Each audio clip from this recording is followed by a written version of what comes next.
Hello everyone, welcome to my YouTube channel.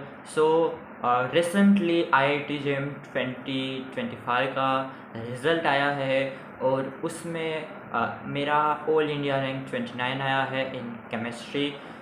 मुझे बहुत सारी विशेष आई थी, बहुत सारे कॉन्ग्रेचुलेशन मैसेज आए थे।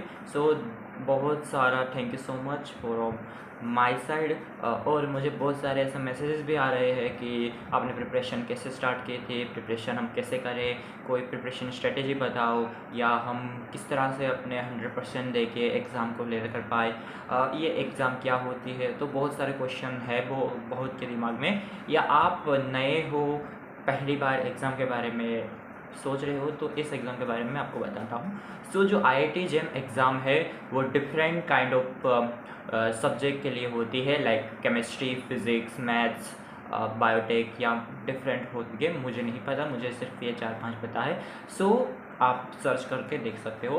तो उसके बाद जो होती है कि ये एग्ज़ाम जो होती है वो किसके लिए होती है, तो ये होती है फॉर मास्टर के लिए, मास्टर यानी MSc के लिए। आप किसी भी इंडिविजुअल केमिस्ट्री, फिज़िक्स, मैथ्स या बायोटेक के अंदर मास्टर कर सकते हो फ्रॉम योर IITs।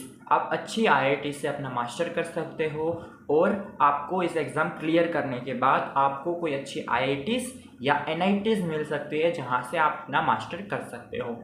जो प्रॉपर मतलब मेनली जो बच्चे पढ़ते हैं मास्टर के लिए, वो उसके लिए उनको IIT चाहिए होती है, कि एक अच्छी IITs का उसके अंदर ड्रीम होता है कि हम IITs, एक अच्छा ड्रीम है कि वो पहले कंप्लीट नहीं हो पाया 12th स्टैंडर्ड में, तो अब जब हम मास्टर करने रहे हैं तो अब मास्टर वहाँ से करके हमारा जो ड्रीम है IIT जाने का वो कंप्लीट करें। तो वो लोग IIT JEM दे के अपना मास्टर करते हैं फ्रॉम IITs, और अपने ड्रीम को एक और कदम आगे बढ़ाते हैं। तो ये तो बात थी एग्ज़ाम के बारे में। दूसरी जो चीज़ होती है कि प्रिपरेशन कैसे स्टार्ट करें, तो मैं केमिस्ट्री की बात कर रहा हूँ। तो जो IIT JEM केमिस्ट्री का जो 2026 है उसका जो सिलेबस है वो अभी तक मतलब सेम ही होगा, मतलब जो 2025 का जो सिलेबस है उसके सेम ही होगा। बट 2025 के जो सिलेबस में है एक सिंपल चेंज हुआ था, वो था मैथमेटिक्स इन्वॉल्व था। बट 2026 में मैथमेटिक्स इन्वॉल्व है या नहीं, वो तो जब IIT कौन से IIT कंडक्ट करने वाली है वो अपने थ्रू सिलेबस को अपडेट करेंगी, या फिर सेम जो सिलेबस है वही रखेंगी। आपको उससे कोई अभी तक लेना देना नहीं है। हाँ, आपको जो लेना देना है वो है आपकी केमिस्ट्री के सिलेबस के ऊपर, क्योंकि जो आपका अगर प्रॉपर केमिस्ट्री का सिलेबस आपने अभी तक स्टार्ट नहीं किया है तो स्टार्ट कर लीजिए पढ़ना। तो आपका जो केमिस्ट्री का जो सिलेबस है उसमें फिजिकल, इनऑर्गेनिक और ऑर्गेनिक तीनों ही आते हैं, और तीनों का एक अपना पॉइंट ऑफ व्यू है। अब बारी आती है पढ़ाई कैसे स्टार्ट करें। कई कहते हैं कि स्टैंडर्ड बुक से पढ़ते हैं, कौन कौन सी स्टैंडर्ड बुक फॉलो करें, कौन कौन सी रेफरेंस बुक फॉलो करें, क्या क्या पढ़े, कहाँ से पढ़े। तो पहली चीज़ है, मैं दो लोगों के लिए बात कर रहा हूँ। एक होते हैं जिसने इस एग्ज़ाम के बारे में पहली बार सुना है, पहली बार प्रिपरेशन कर रहे हैं, और एक दूसरे लोग हो गए जिसके पास प्रॉपरली पढ़ा हुआ पहले से है और वो सेकेंड अटेम्प्ट के लिए प्रिपरेशन कर रहे हैं। जो फर्स्ट टाइम प्रिपरेशन कर रहे हैं, जिसका फर्स्ट अटेम्प्ट है, उसके लिए सिर्फ इतना कहूँगा कि आपके पास अभी भी कोई बेसिक क्लियर नहीं है, तो आप कोई अच्छी सी ऑनलाइन या ऑफलाइन प्लेटफॉर्म में ज्वाइन होके अपनी IIT JEM की प्रिपरेशन स्टार्ट कर दे।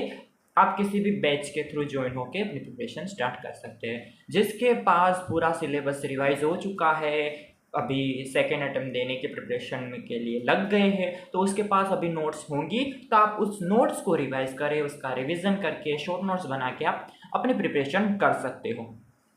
जो दूसरी जो मेन इंपॉर्टेंट चीज़ होती है कि सिलेबस तो हमने कर लिया, सिलेबस हमने पढ़ा, नोट्स भी बना ली, लेकिन हमसे क्वेश्चन बनते ही नहीं है।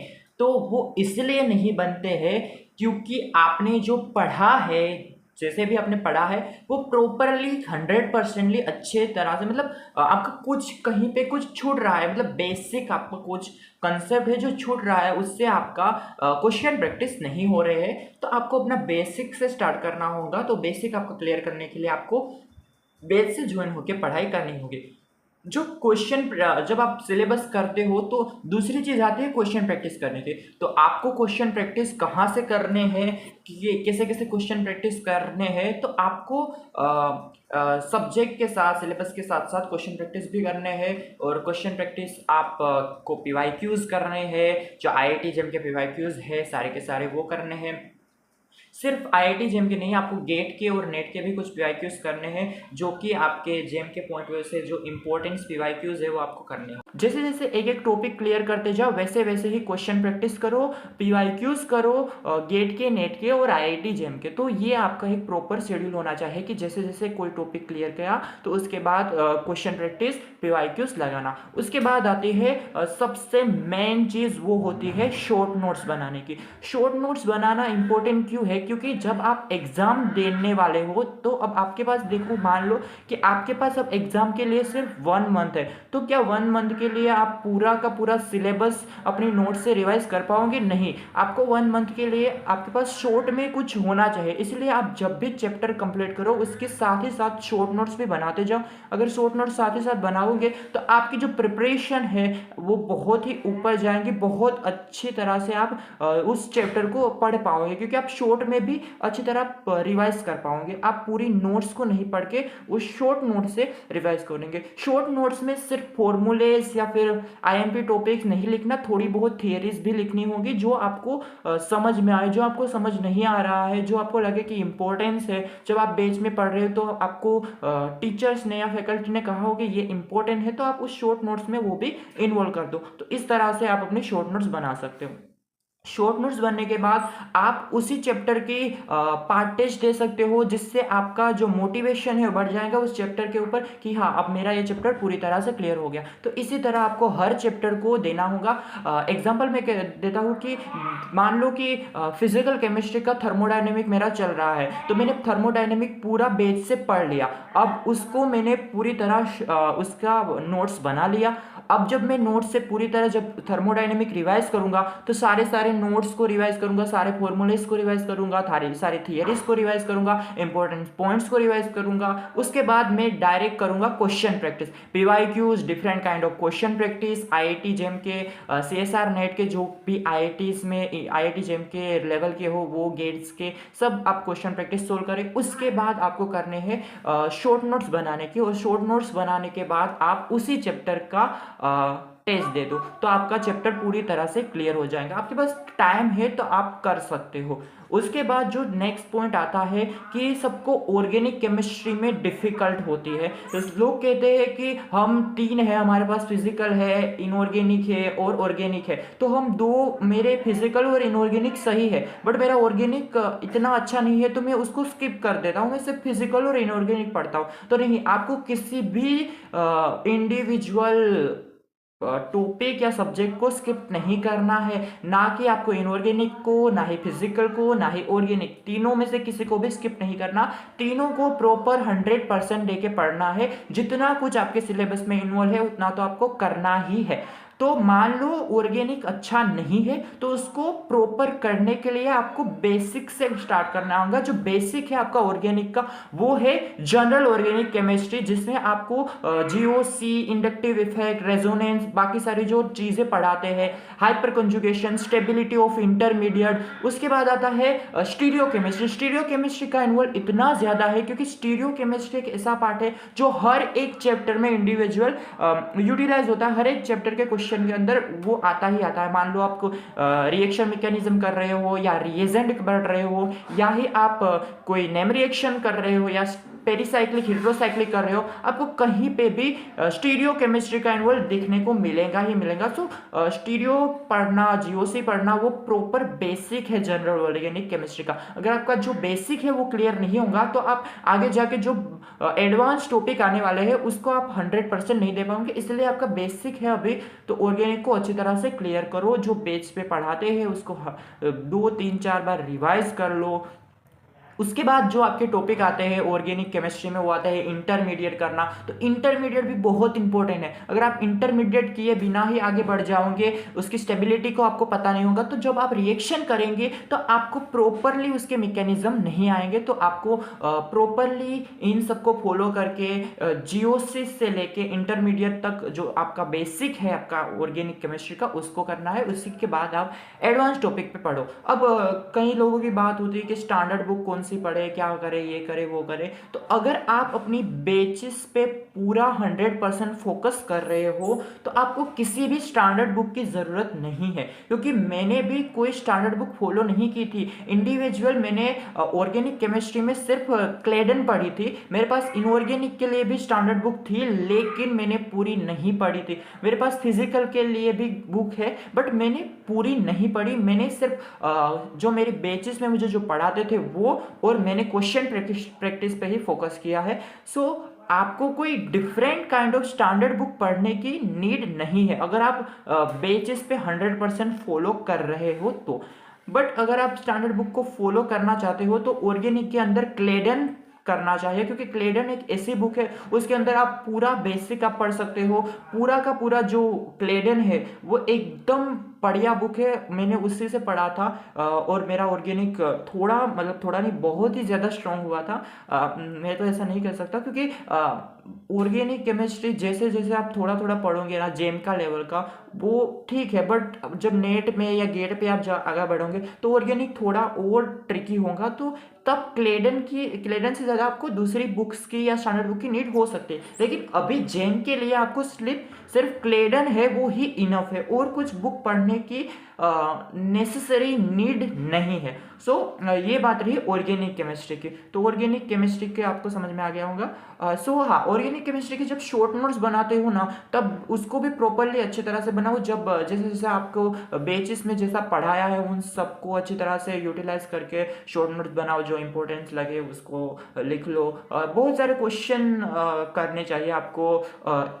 इनऑर्गेनिक के अंदर और ऑर्गेनिक के अंदर। और तो फिजिकल के अंदर भी आपको न्यूमेरिकल की प्रैक्टिस होनी चाहिए। सिर्फ फॉर्मूलेस नहीं करने हैं। हाँ, फिजिकल में सिर्फ फॉर्मूलेस नहीं करनी है, थियरी भी बहुत अच्छी तरह पढ़नी है, क्योंकि क्वेश्चन सीधे एज इट इज फॉर्मूले से नहीं आते फिजिकल में। आपको बेसिक से लेके एडवांस लेवल तक का फिजिकल मतलब प्रॉपरली आना चाहिए, तभी आप फिजिकल के न्यूमेरिकल कर सकेंगे। क्योंकि न्यूमेरिकल में क्या होता है कि आपको सब आता होगा, बट आपको न्यूमेरिकल के अंदर कोई गिवन डाटा होगा, वो डायरेक्टली गिवन नहीं होगा कि जैसे PV = nRT जो है आपका आइडियल गैस का फॉर्मूला है। तो इसमें ऐसा नहीं होगा कि P की वैल्यू इतनी है, V की वैल्यू ये है, टेम्परेचर निकाल दो। तो इसे डायरेक्ट कभी भी क्वेश्चन नहीं पूछता। आपको प्रॉपरली पूरा अच्छी तरह से पढ़ना होगा, तभी आपके फिजिकल के क्वेश्चन भी बनेंगे। सो ऐसा तो नहीं है कि क्वेश्चन नहीं बनते। कोई हर चैप्टर के, हर इंडिविजुअल टॉपिक के, हर टॉपिक के, हर कंसेप्ट के क्वेश्चन बनते ही होंगे, बट आपने उसको 100% अपने दिमाग में नहीं बिठाया होगा, तभी आपके उस क्वेश्चन में थोड़ा डाउट आ रहा होगा। आपको क्या करना है, सिर्फ जो कंसेप्ट आपको पढ़ाया गया है उसको, नोट्स को अच्छी तरह से रिवाइज करो, उसके बाद क्वेश्चन प्रैक्टिस करो, तब जाके आपके वो क्वेश्चन प्रैक्टिस 100% बनेंगे। कुछ क्वेश्चन ऐसे होंगे जो नहीं बन रहे होंगे, तो वो उसका जो कंसेप्ट है वो अभी तक आपने पढ़ा नहीं होगा, तो वो बाद में छोड़ दो, वो भी बन जाएंगे। सबको ये भी डाउट होता होगा कि हमारी कॉलेज एग्जाम होती है, कॉलेज की प्रिपरेशन होती है, कॉलेज की प्रैक्टिकल्स होते हैं, ये होते हैं, वो होते हैं, उन सब के साथ हम IIT JEM की प्रिपरेशन कैसे करें, मतलब दोनों चीज़ों को मैनेज कैसे करें, तो वो आपको करना ही पड़ेगा।